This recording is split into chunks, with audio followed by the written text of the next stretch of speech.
Hello everybody, this is City Scrapper. Thank you so much for joining me today for day 29 of Christy's Beautiful Life 30 Days of Sketches. Today's sketch is by Rochelle Spears and it was made for Back Porch Memories. In this sketch there are two photos. There's one vertical photo and one horizontal photo.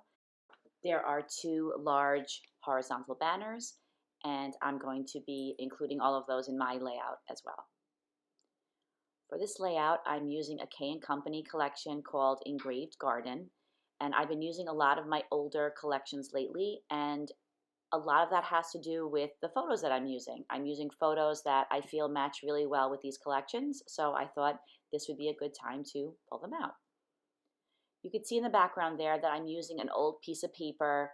It was from something called Simple Sets, and I had lots of this paper. It's good quality, but I know that I'm never going to use these patterns, so I am using that as a background, and it's also helping me to conserve some of this paper that I don't want to waste. So you can see I cut a big L out of that large print flowered paper, and then I cut a smaller square following the sketch, and I'm putting that in the left-hand lower corner of the layout. The two photos that I'm using are from a series of photos that I took at a museum called the Cloisters. So I'm trying to get those photos scrapped. In addition to the K & Company papers, I'm using a sheet of Kaisercraft paper. That's the teal paper that you see there, that solid looking paper. And I thought that that teal color matched in really well with the colors in this collection. So I'm using that to mount my photos to. I am mounting each of my photos to some white cardstock and then to this teal Kaisercraft paper as well. I got this paper in Tuesday morning. I always tried to buy packs of paper whenever they had them, when they had pattern papers that looked like they were solids, and then I like to use these papers to kind of stretch collections and add to collections when they don't have solids in the collection. So now I'm trying to figure out which papers to make the banners out of. So I chose this paper. It's kind of a greenish color. There's a green kind of tint to it, although it's a light color, and I thought that the light color would look good against that melon background. So I'm folding the strips of paper in half, and that shows me where the middle is, and then I'm just cutting the fishtail, and then in order for the two fishtail ends of the banners to look the same, I use one as a template and then I cut the other one using that as a model. I also want to mount them on some other paper. So there was this rust paper that was in the pad, and so I'm attaching that down and just going to have a very thin border around the banner.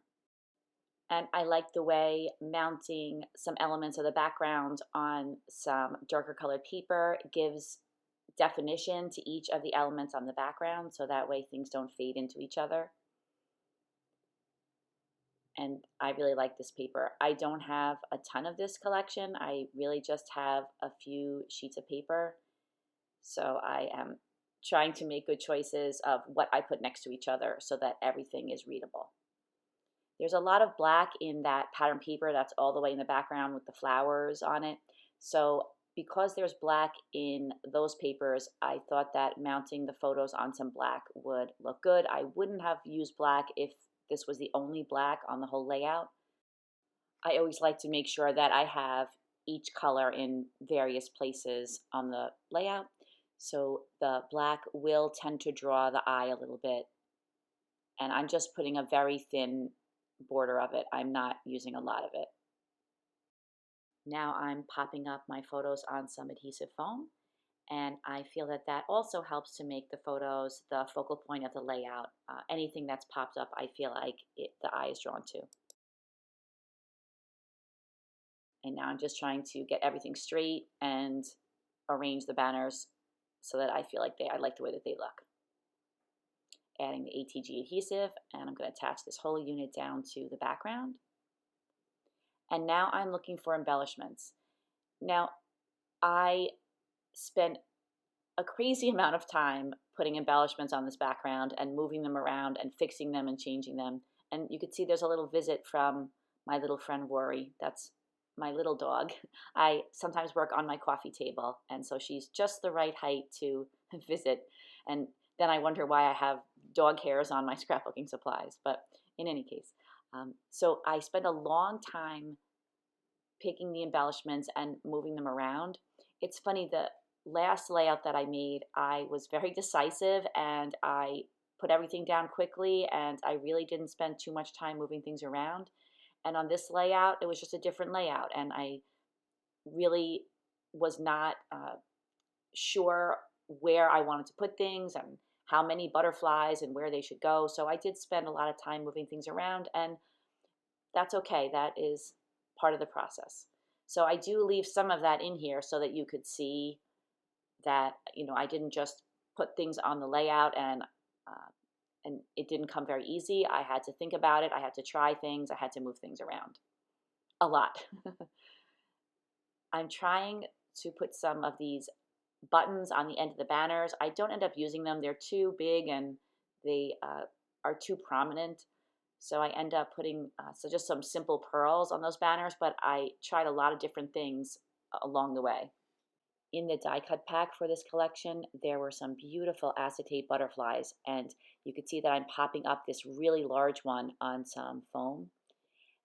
And I wasn't sure at first if this butterfly was too big, but I decided to just go with it. I really liked the butterfly, and there was nothing else in that area, so I decided that the large butterfly was going on the layout.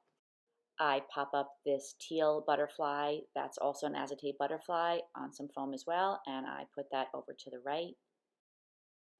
And I use ATG adhesive to attach all the foam down to the background. I feel like that it works really well, but it's still repositionable. And you can see there's some other butterflies on the bottom. Now I am trying to build some clusters. So I'm going to have a cluster at the top where the large butterfly is, one over by the teal butterfly, and then a cluster at the bottom by those two little butterflies. Before I work on those clusters, I am adding some pearls to the photo corners. I was very excited because I love to use photo corners, and there were photo corners already included in the collection. So I was happy about that, and I thought it would be nice to embellish them with a little pearl. Over to the right, I added that green acetate piece. That's a fan. And so I thought that would be a good anchor for that cluster. I had these little Martha Stewart flowers, and I was really happy to use those because I really like them, but I just haven't found a layout that I wanted to use them on. So I thought this was the perfect color for this collection. So I'm sprinkling some of those little flowers around the page. To the left of the layout, there's a large pile of die-cut florals, and I cut all of those out using some SIzzix dies that I bought not too long ago. And for the dies that I end up using on the layout, I will include the information in the description box. I am using this die that looks like some berries, and I put one of those in each of the three clusters. And then I am also using this longer, it looks kind of like a flowery branch, and they're very long, so I'm cutting them down in some cases. And I cut those out of pattern paper. And something that I like to do is, if I have pattern paper that I'm not super crazy about, I don't think I'm going to use it on my layouts, I like to die cut florals from it. It's very rare that you can tell what the pattern was that you cut the florals from. So I like the way it adds some color to the background, and I think it's a good way to use some papers that you might not use as a full sheet. And I found this piece of pattern paper in my scrap bin, and I thought the colors were a really good match for this collection. So I cut out a bunch of florals using it, and I like the way that looks. Now I'm working on my title. This is a chipboard piece. I'm pretty sure I got this in Michael's. It's a Recollections brand. And as you can see, it says beauty, and I thought that it was a good match for the layout, and it was a good size as well. So I put some white gesso on it, and now I'm putting an off-white kind of beigey color on it That is a Waverly paint. All these are little Waverly paints. I got these at Tuesday Morning for 99 cents. And when I bought them, I wasn't really sure how much I was going to use them. They were such a good buy, so I picked them up thinking I would probably use them, and I use them all the time. I mixed together some pink and some orange to make that peachy color. And I'm not covering the whole thing. I'm just dabbing a little bit of color on the background just to kind of tint it with that peachy color. But I want it to be light because I feel like in that spot, a light title will show up better. And this is where I'm adding some larger pearls to those banners. I always like to add something right there on a banner, that right up next to the fishtail. So I also decided that I didn't like the color of the pearls that I had put on the photo corners. I liked that teal color, but it just stood out too much. So I went back in with a brownish, more neutral color, and I like that better. And that was the last touch on the layout. Thank you so much for watching, everybody. Please take a look in the description box and you'll find links to all the other scrapbookers who are playing along with this challenge. I hope if you like this video, you'll give it a thumbs up. And I hope that everybody has a fantastic day. And I hope I will see you again tomorrow for the last day of this challenge. Take care. Bye-bye, everybody.